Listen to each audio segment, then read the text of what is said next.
So, good morning, everyone, and good afternoon and good evening. I hope you're able to all see and hear me. Welcome to this webinar on the subject of managing utility operations in the context of COVID-19. My name is Ashwin Dayal, and I'm the Senior Vice President for Power at the Rockefeller Foundation. And today, we're really delighted to be co-hosting this session along with the CEO of Sustainable Energy for All, Damilola Uganbi, and with Joao Duarte, Deputy Director at the Enel Foundation. I also want to thank Carlo Papa, Director of Enel Foundation, who actually originated the idea for this session. I especially want to thank participants from Enel and all the utilities who are attending today for taking the time to investing in learning from each other. You are at the front lines of an unprecedented crisis, and we know that your ability to keep grids and mini grids and other operations moving is key to our ability as a society to get through this difficult period. So thank you. Just a couple of words on format. We have we're expecting about 200 to 300 participants. I think we're about 125 already right now. So it's hard to make it truly interactive, but we'll do our best. The session will be run as view only, but we will also have a live, you can see a live chat feature where you can post questions. We will have some time at the end for the experts from Enel to answer a few of these, but we also encourage participants to type their own answers if they have an experience or a perspective to share on somebody else's question. So, please see this as an opportunity to listen to the presentation and to contribute your own ideas and answers via the chat feature. This is a technical webinar with a lot of material to cover, and after a short welcome by Damilola and Joao, we'll hand right over to the Enel team to make what will be about a 35 to 40-minute presentation. That'll leave us maybe 15 or 20 minutes for some of the questions to be addressed live. I do want to assure you that as we are committed to gathering answers to all the questions posed today, along with any that was submitted in advance, and also to sending around a survey afterwards with the opportunity to pose more questions. These will all be compiled into a comprehensive Q&A document and posted on the Enel Foundation website, and we'll share a link to that as soon as it's ready. So with that, let me welcome you once again, and I'm just going to hand over to Damilola to say a few words of welcome. Thank you, Ashwin. Hello, everyone. And to echo Ashwin, thank you all for joining this webinar. I'm Damilola Uganbi, as Ashwin has said. I'm the CEO and the UN Secretary General Special Rep for Sustainable Energy for All. The COVID-19 pandemic and the economic crisis that accompanies it are bringing to the forefront many challenges. Now more than ever, the importance of access to electricity is clear. We are all here connecting through this webinar because we have access to reliable electricity. Think about those vulnerable populations who rely on electricity for so much more. Access to electricity keeps people connected at their homes. It protects vulnerable populations with lighting, heating, cooling, and much more. We need the grids working, the electrons flowing, and people safe and connected. We very much appreciate the Enel team sharing their experiences today, and again, appreciate all of you for participating. Thank you. Back to you, Ashwin.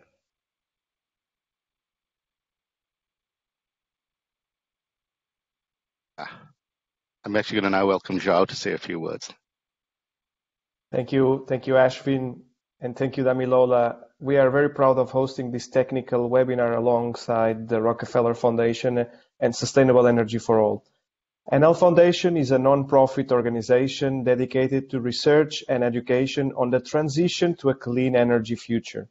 We are a knowledge-sharing platform, and we work in partnership with academic and scientific institutions, research organizations, and think tanks across all over the world.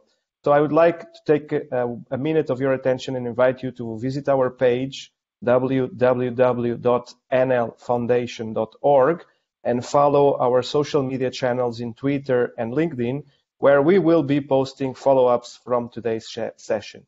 But today we are here to cover technical and operational best practices on COVID-19 emergency with a focus on workforce management, resilience of electricity distribution infrastructure, and local community protection. And we are particularly proud of welcoming to this technical webinar our first presenter today, Mr. Livio Gallo, who will be joined by two of his colleagues, Mrs. Viviana Vito and Mr. Guilherme Gomes Lencastre. Mr. Gallo is the head of Enel Group's Global Infrastructure and Network business line, managing electricity distribution operations in 8 countries and more than 73 million customers. He is also a vice chair of EDSO, the European Association representing electricity distribution operators.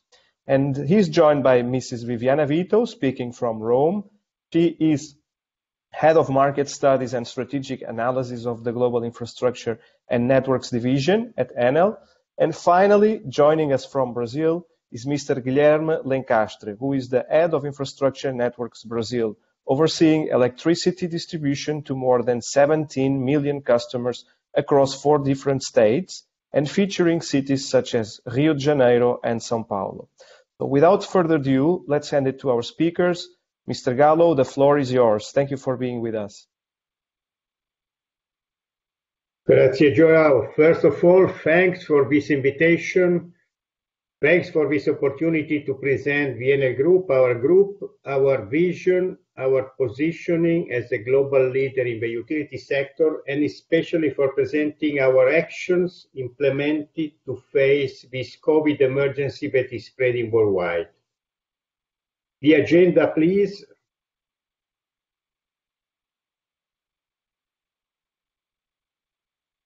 Okay, this is our agenda. As you can see, a brief overview about our activities, our group, but focus is to share the technical and operational best practices on COVID-19 emergency, with mainly a focus on the resiliency of the energy infrastructure and the local protection, the local community protection. Next chart.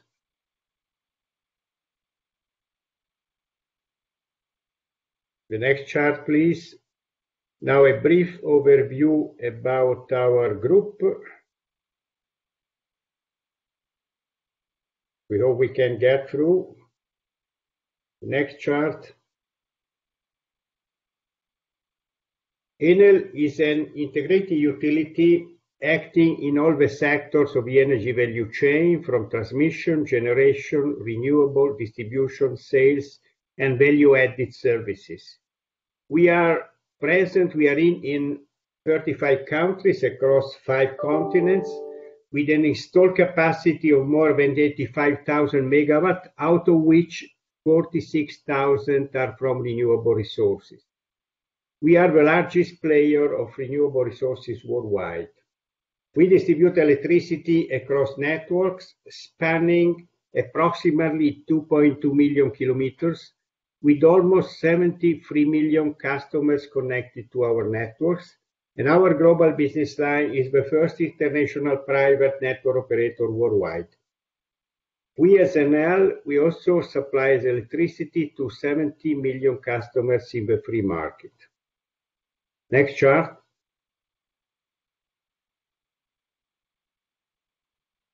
In our scope and commitment for promoting a sustainable business model, aim at creating value over the long term, we as Enel, we contribute to the achievement of all the 17 SDGs, Sustainable Development Goals, set by the United Nations. Our global business lines are focused on achieving the sustainable business goal, and we have a specific formal commitment on 4 of these SDGs. For the SDG 7, clean and accessible energy, and we have a commitment for 2 objectives, renewable capacity energy mix, and of a number of new beneficiaries connected to our network. SDG 9, industry, innovation, and infrastructure, and this is the prevailing target of our global business line, and it integrates industrial development with investment in innovation and digitalization. SDG 11, sustainable cities and communities. We manage most of the mega cities in Latin America and one of the most important cities in Europe as well, which are impacted by the strong urban migration from rural areas. SDG 13, climate action. We all work with this. SDG, that we have a specific commitment for the reduction of the emission and for the decarbonation. We would like to be decarbonized by 2050. Next chart.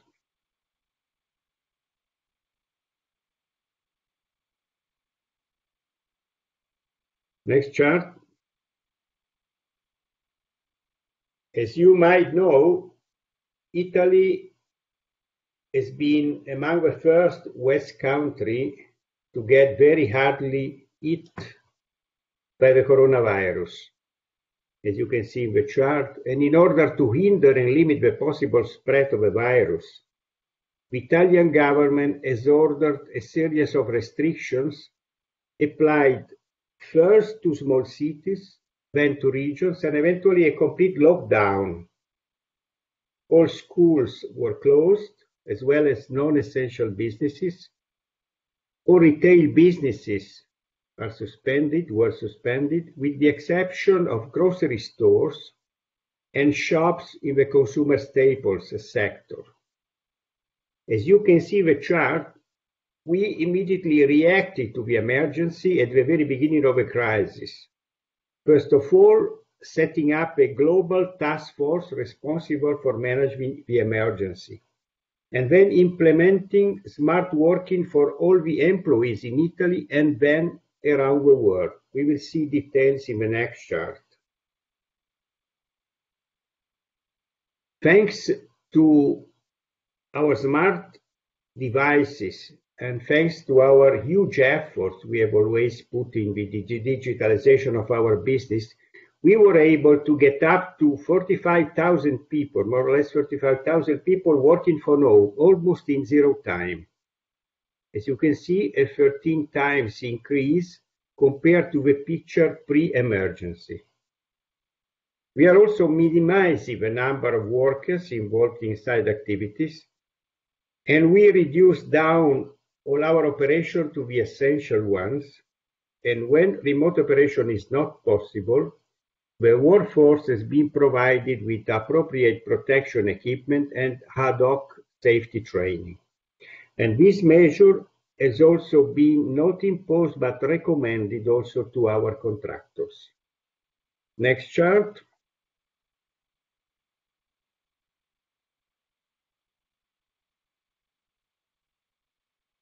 Next chart. A plan to contrast and contain the contagion of COVID-19 has been undertaken within all the Enel business line, adopting the same measures all over the world promptly and simultaneously. We can get the next chart, please. This action worldwide was possible leveraging on the digitalization of the assets and the business models which we have across the company. We are facing, as Enel, COVID-19 emergency, relying, among the others, thank you, on our digital infrastructure. We started our digitalization journey back in 2015 in order to change profoundly the way technology is used to manage the asset base, the customer interaction, and also the way Enel's people work. We have also a 100% cloud-based ICT infrastructure. Now we have most of our asset base digitalized. 100% of our generation assets are digitalized, and we have up and running worldwide 45 million smart meters and have thousands of distribution network components remotely controlled, therefore allowing to keep real-time control of the asset performances, but also reducing significantly the on-field intervention needs. We have full digital customer operation and interaction channels via apps, mobile, web interactions, virtual assistant, chatbot, and so on. A very, very high growing penetration of automation, and we have more or less 200 robotic process automation in the production of our back office processes. And as I said before, we have 100% of our portfolio moved to the cloud. Next chart.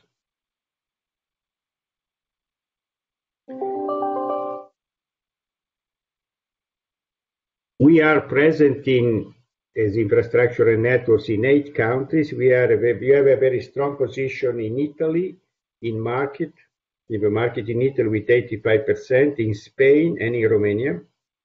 And in Latin America, we manage the networks of the most important megacities of Latin America. Bogotá in Colombia with 3.5 million customers, Lima in Peru with 1.4 million customers, Santiago in Chile with 2 million customers, Buenos Aires in Argentina with 2.5 million customers, and we are the most important distributor system operator in Brazil, managing a part of Rio de Janeiro, the whole mega city of Sao Paulo, Ceará, and Goiás. As I said before, we are applying the same measure, the same procedure, the same protocols in all the networks we are in, and also in emergency case. Now I leave the floor to Viviana for deeping more this issue. Thank you very much. Thank you, Livio, and good morning, good afternoon, and good evening to all the participants.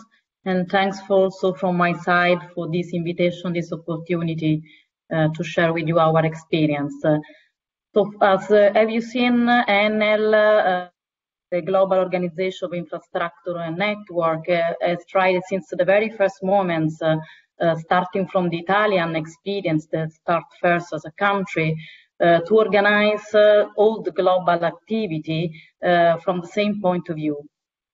Operating instruction has been released very soon, trying also to anticipate in the different countries the level and the progress of contagion.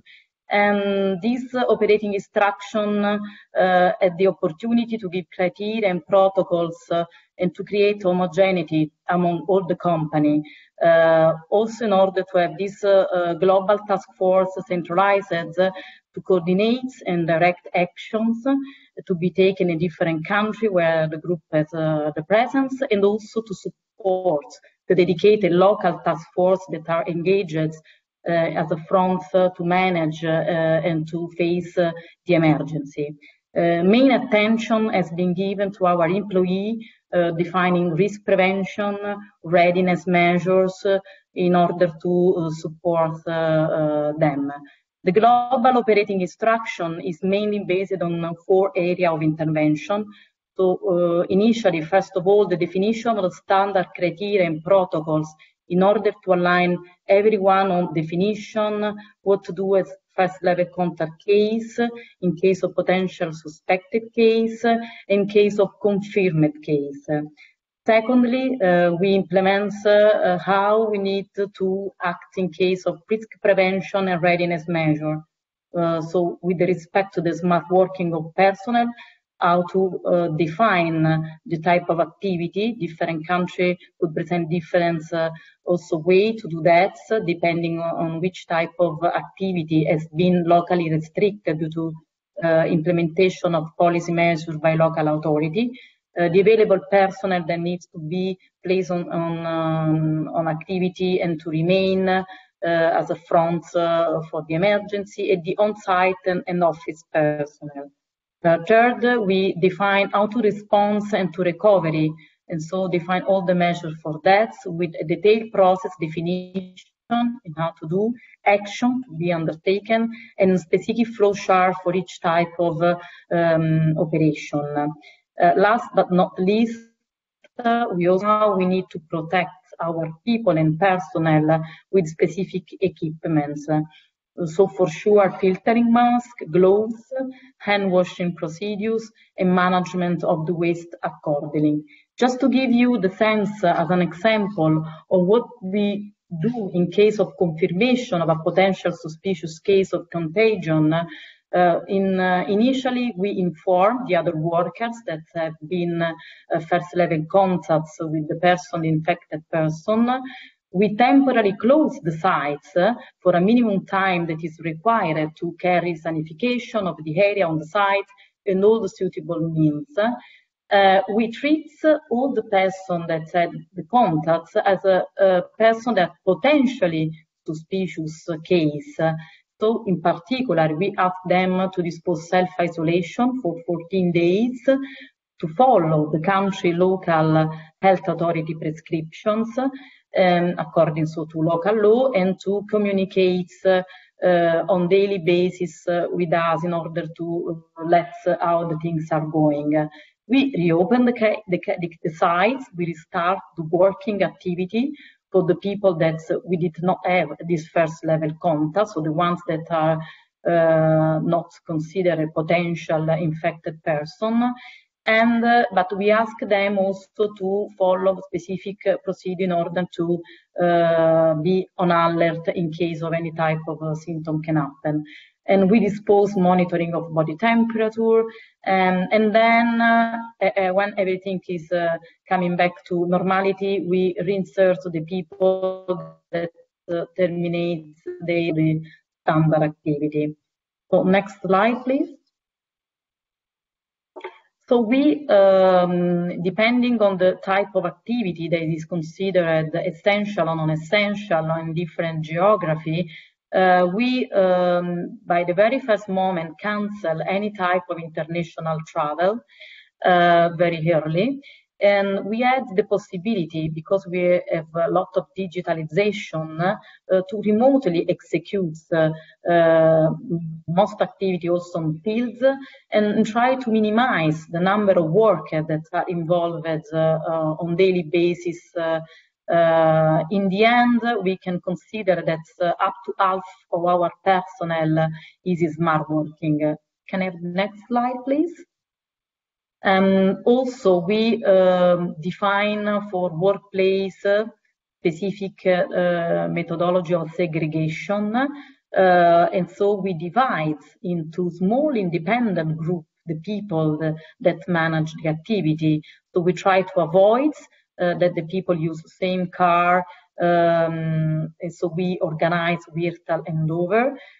We change the shift in order to avoid the contact between the operator with different working starting and ending time. We also try to avoid the physical interaction for the return, or possibly we outdoor some of the this stuff.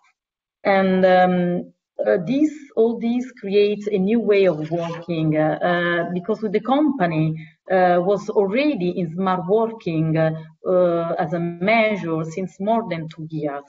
But this change of simultaneous smart working, people change completely the way we are doing things.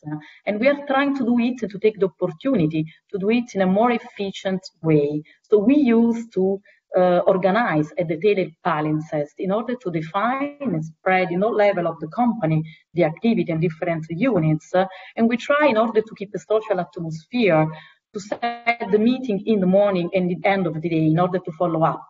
We strictly correlate any type of outcome and productivity to KPIs that we try to monitor on weekly basis.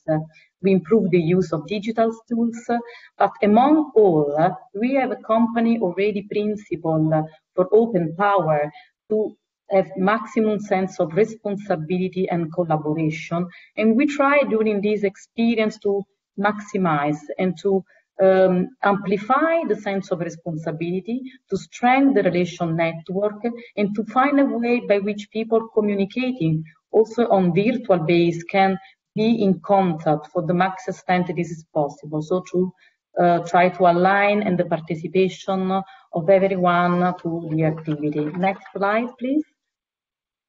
So you can see that all these created 50% of the worker on daily basis on smart, a huge amounts of communication tools that are used. From this slide, you can see the number of people that are connected on daily basis during the different months from January up to a few days ago, how has incredibly changed. And this is implied clearly a massive stress on our system that we are happy that we can say that for the time being are working very well without problem. In the meantime, all the systems that are more connected to the activity on the network are isolated and protected. So this type of sessions are dedicated for the people that are communicated. I want to leave the floor now to my colleague Guglielmo because he can give you more a sense of what we are doing on the field, on the territory. So please, Guglielmo, the floor is yours. Thank you. Thank you, Viviana. Good morning, good afternoon, good evening to everybody, to the attendants. It's a pleasure to be here with you. So going forward with the infrastructure, a little bit of infrastructure resilience. Enel has been, along the way, always working on improving digitalization as a way to strengthening the infrastructure resilience to face extreme climate events and other future changes and challenges. Well, now we face a new challenge with the COVID-19, and these additional challenges force us to need to quickly adapt, to maintain and to ensure the business continuity.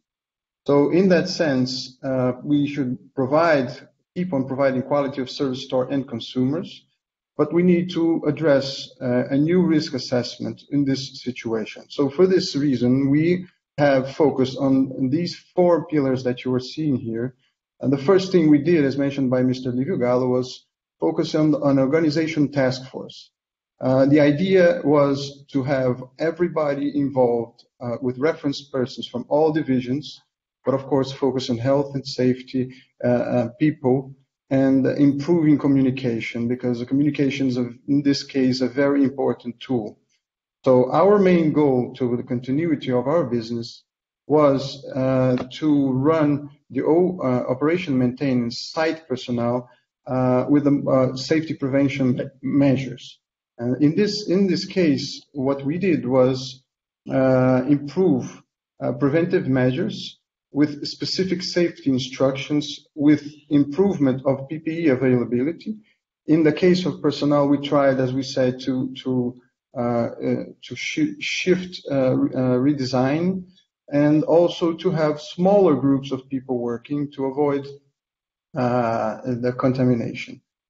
In the sense, the process and procedures, we issued new guidelines. We took preventive and reactive measures, as mentioned by Viviana, travel restrictions and so on, but also within states and within regions as the COVID contamination progresses.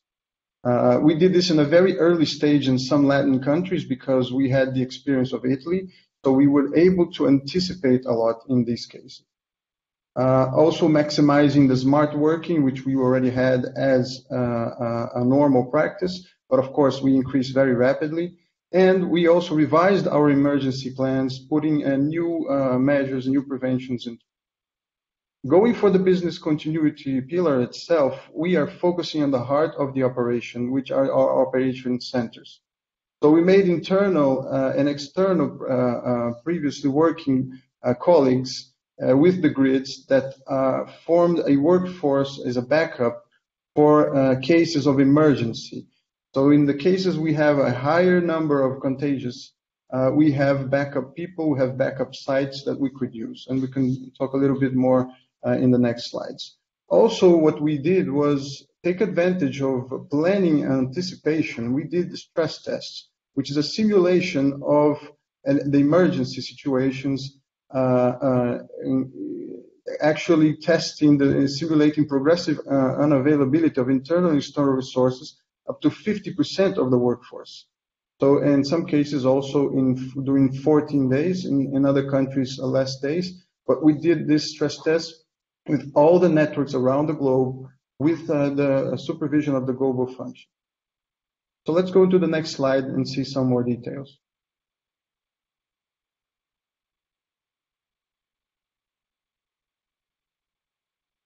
Next slide, please.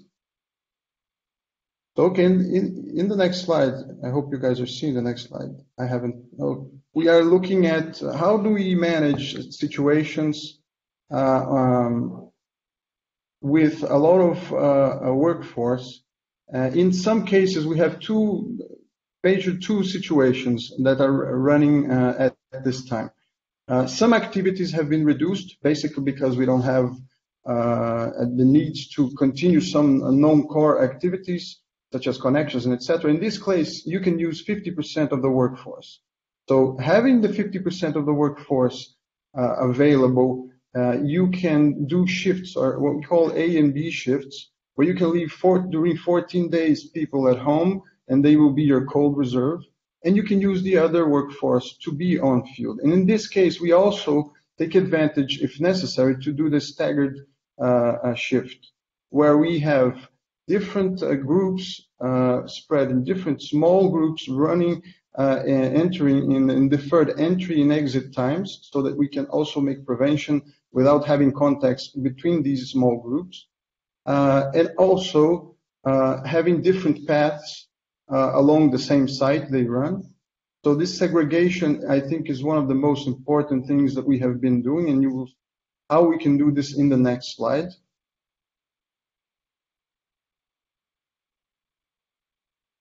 Okay, so in the next slide, we can see an example of a real example of a site in São Paulo called Guarapiranga. As you can see in the table on the left side, you can see there is a lot of each personnel coming from each area. They are divided into groups, so they have the deferred time of entrance and exit. And also, when they enter the site, you can see the site in the picture beside. You have different sites where they enter through different paths as well. So this kind of measures also prevent these smaller groups to be in contact between themselves and having different times of entry and exit and different paths. So this is very important, because once you have one person that has contamination, you can rapidly isolate these small groups, and then you can not have a big risk of having all the teams contagious. So going to the next slide, we can talk a little bit about the business continuity. So in this case, we are going to focus on these operational centers. In our operational centers, we have normally operational centers as backup, which are not normally used. In this case, for emergencies, of course, this is an emergency situation, we will use these backup sites. We also can activate virtualization of control rooms that can be activated within the region, or can be, as a last resort, taken from other regions to take over as the virtual control rooms.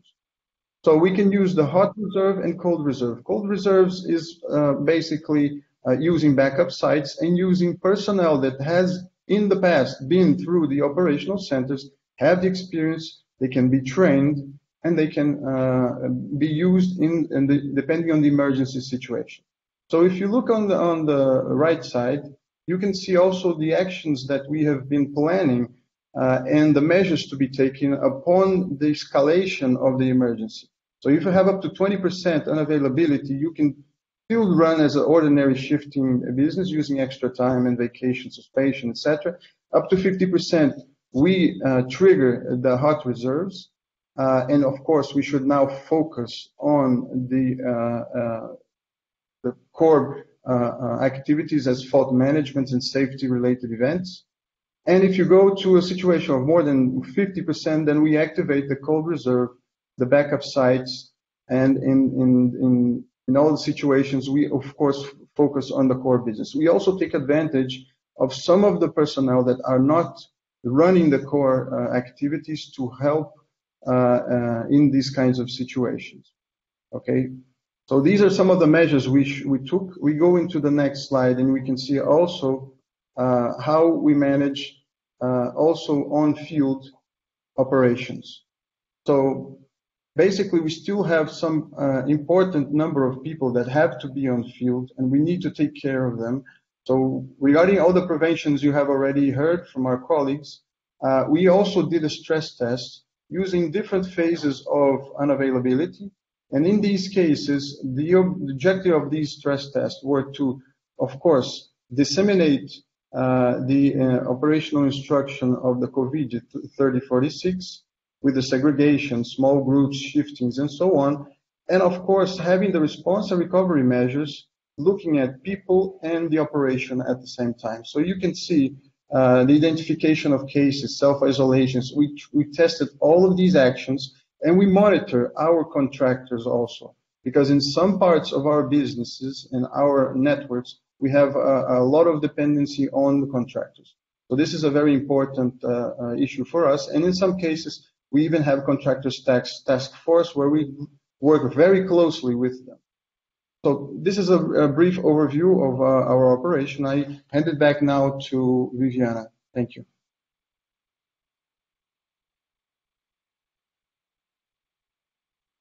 Grazie. We have been here spread of the staff, our people, and now we try at our best opportunity of the business and services, because the life still needs to stay on to the country we operate.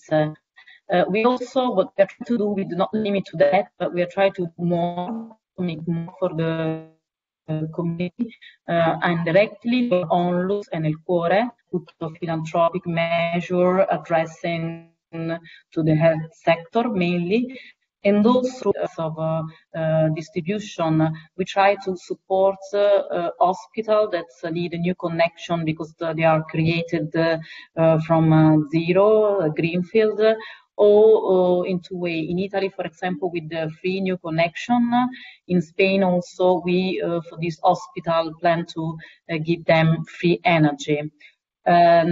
On top of this, let's say, philanthropic measure, we, during all these emergency, as we have been used to do, next slide, please, we try to inform, align, and cooperate with the national authority in all different aspects. So we try to follow the instruction whenever the local legislation asks us to maintain just essential activity, but to maintain, in any case, the right level of services.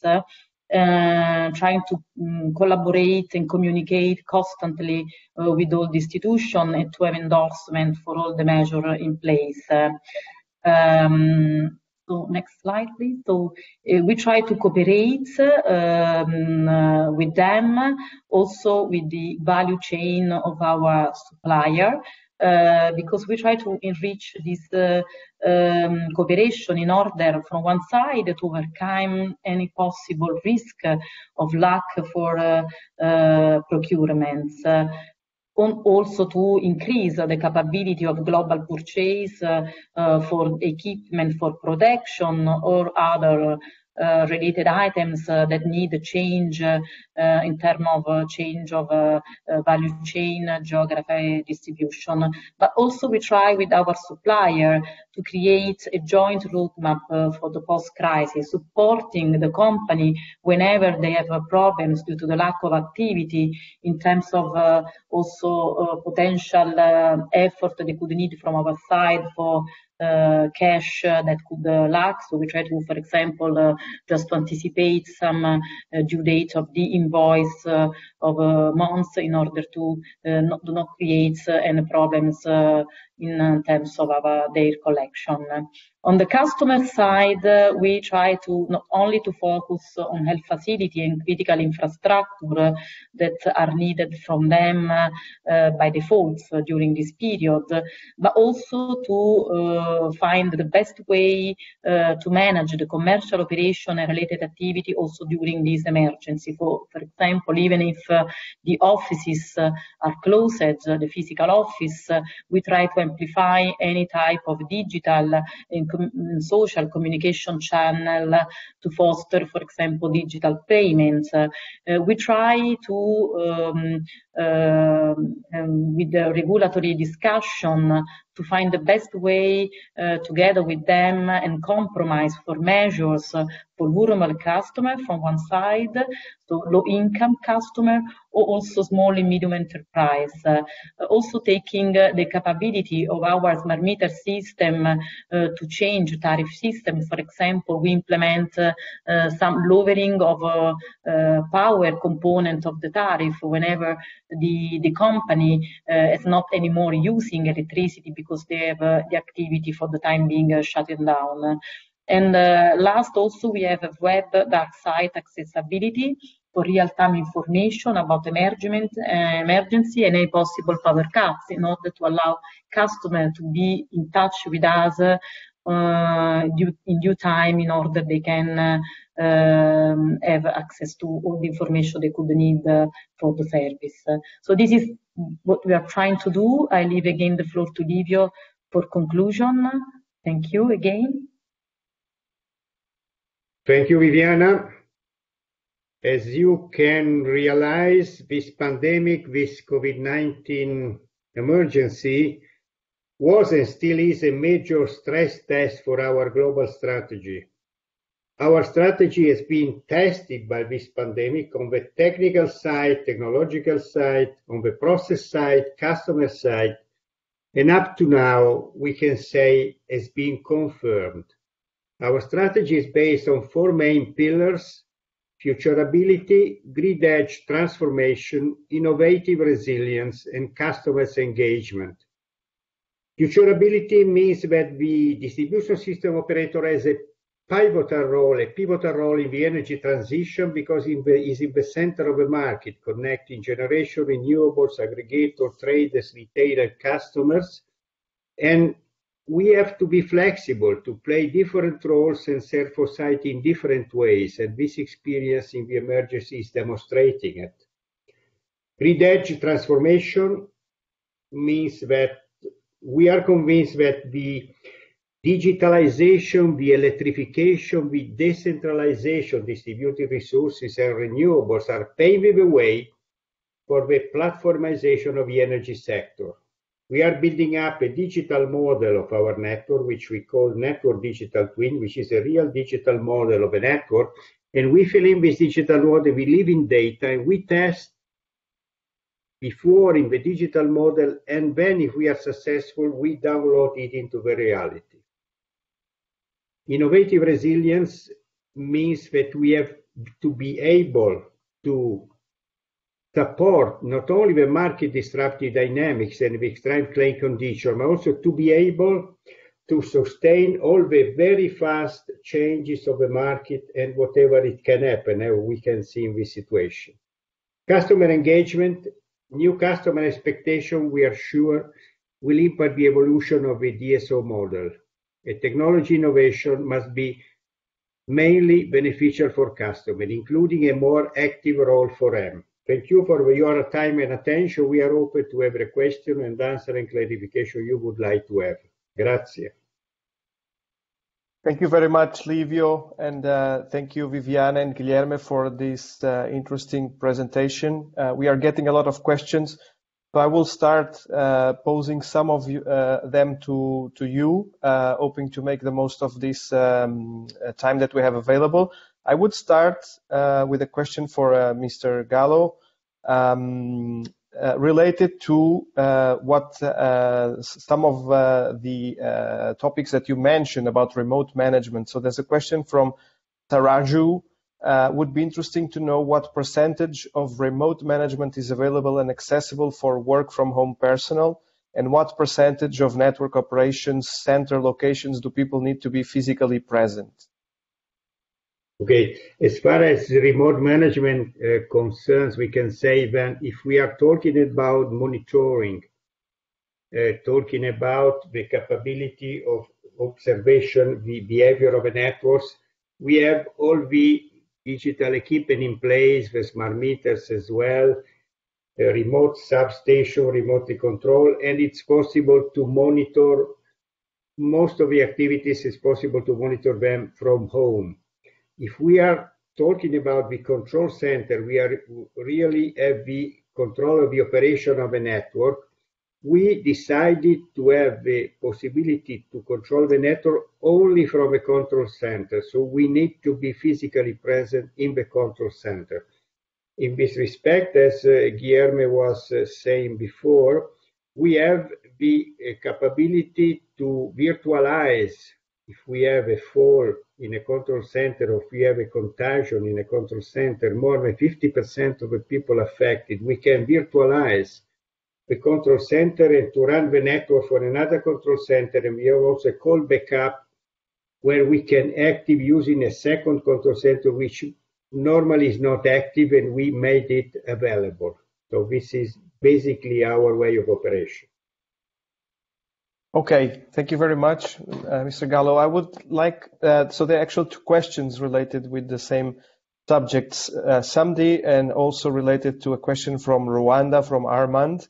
How did COVID impacted residential demand of power? How did you prioritize availability of supplies in case of power plants? So the demand and availability prioritization. I think we faced in this period, mainly in Italy. Now we are facing it also in Spain, and is starting to be affecting also the countries of the American or Latin America. We are experiencing a lower demand. In some cases in Italy, we have minus 20% a week after another, and also in Spain, also in Latin America, we have some countries with minus 30%. So there is a reduction in the demand, mainly caused by the stopping of the industry. And we are managing it with controlled plants, with the major conventional plant, which can be controlled by our TSO. And also renewables are playing a major role because they can support, and in some cases, they are the main source of energy because the demand is low, and when we have a sunny day in Italy, in Europe, we can also mostly renewables, energy coming from renewables. Okay, so thank you very much. We have a question from Roberto Zangrandi. Asking if you are systemizing your experience in a handbook for future emergencies. Viviana, maybe you can answer to it. So we will have not, thanks Roberto for this question, the handbook, let's say, of undercome of the COVID, but all the procedure and organizational directive for sure will remain. We hope not to use anymore, but and also the collection we are doing of all our KPI will give us sufficient material once that all this emergency will end up to think about what could have been done in a better way and to do a sort of lesson learned post-COVID. So for sure, all these we are doing today will remain and will give the possibility of analysis ongoing and afterwards in order to organize ourselves at our best in the future. Also, if we hope we will not need anymore. Okay, thank you very much. I love the fact that we are keeping answers short so we can address more questions. We have another one. Thank you for this amazing presentation. When did you do stress testing in your assets and operations? Were these simulations you ran before COVID crisis or once the crisis set in? Guilherme, you would like to answer? We have different situations. Of course, in the early stage of Italy, the stress tests were run previously, and in Latin America, and later, but very close to the others. So we started from Europe, where the most important contagious increased rapidly, and then we took the advantage of these tests that had already been done in Europe, and we made all of them in Latin America as well. even in the early stage. So as of today, we anticipated these stress tests. We don't have any situation as near as 20% unavailability, for instance, but we have already run all the stress tests. We normally run stress tests in our organization, but I would like to say that this one was very, very specific. Okay. Maybe another one for Guilherme, I don't know. Would like to know how you manage the stations, control centers that do not have any alternate location center to operate from.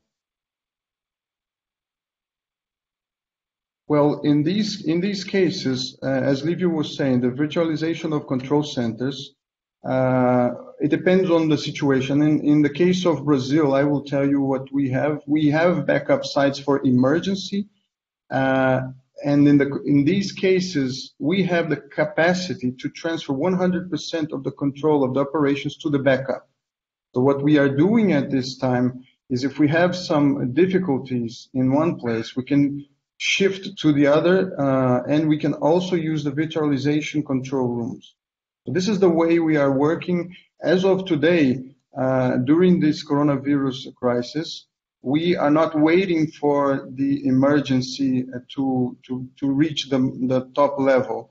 We are already working with the backup sites, not in full capacity, but in order for them to be ready for this situation if they increase in terms of emergency. Okay, thank you very much. I think we have another interesting question. What percentage of your customer base use digital mode for interacting with utility and for making payments, and is there any change in their behavior during this period? I think we are, in this period, as Viviana was presenting, we are measuring the capability of our operation and the efficiency of our operation by means of KPIs, and we didn't see any major changes. So I think it goes better than we thought, I would like to say, and we can perform from remote if we are talking about commercial operation, most of them. I would say 100%. We can say that related to the measurement of consumption where we do not have a smart meter. So in these cases, we cannot do a measurement from remote, and we have to send our people if it's possible. If we cannot, we can bill on estimate, but we have when we have equipped our network and connected our customer smart meter, we can do fast everything. Okay, thank you very much. There is one question, and maybe that's going to be our last question, that is related with turning the page on the emergency and starting to see, at least in some of the countries where you operate, the light at the end of the tunnel. So the question is, are you already establishing any measures to back to normal activities? And please refer. We are thinking and we are discussing how we can recover from this situation and recover from the emergency and going to a normal operation. Up to now, we are just evaluating the possibility. We didn't take any decision. It's also depending upon the restriction and the measures of each government of the countries where we are in. But we would like to be ready when it will be possible. And so we are analyzing how we can back. I don't have a precise answer because we didn't find also a final solution. We didn't take a final decision, but we are really every day thinking of it with our task force. We are convinced that in the next weeks, regardless of the situation in every country, for some activities in the network, we have to start them up again. So we are providing every protection equipment which is necessary for our people, every measure, every segregation, every reduction of teams, in order to increase at least a little bit from the activities which we are carrying on today in Italy and Spain, which are only outages, and the major recognition which are requested by customers, special recognition, and we would like to increase these activities. We will do it in the next coming weeks. Okay, thank you very much, Mr. Gallo, Viviana, Guilherme.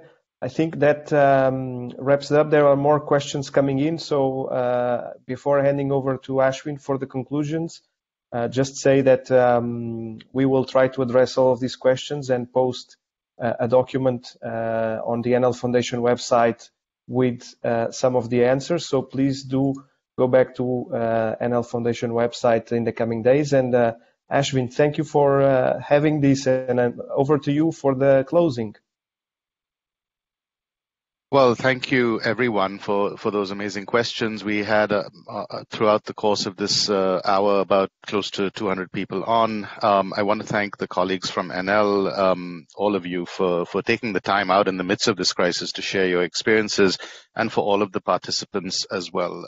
As Joao says, there were other questions that came in that we couldn't address live. There were some questions submitted earlier, and we will send out a link, a sort of a survey link, that will give you the chance to ask other questions that perhaps come to your mind a little bit later after you've reflected a bit on this session, and try and make all of the materials and answers available to you in the coming days. We'll send out a link to everyone who is invited, and we'll also post that link will be posted on the Enel Foundation website. So clearly there's a lot of interest and a lot of questions at different levels to do with demand management, to do with technical operations, safety, procedures, a lot of experience from Enel on the protocols you're using that are valuable to others to learn from and borrow from in this difficult time, especially utilities in Asia and Africa that perhaps have less or fewer resources, how they can adapt some of those best practices into their operations.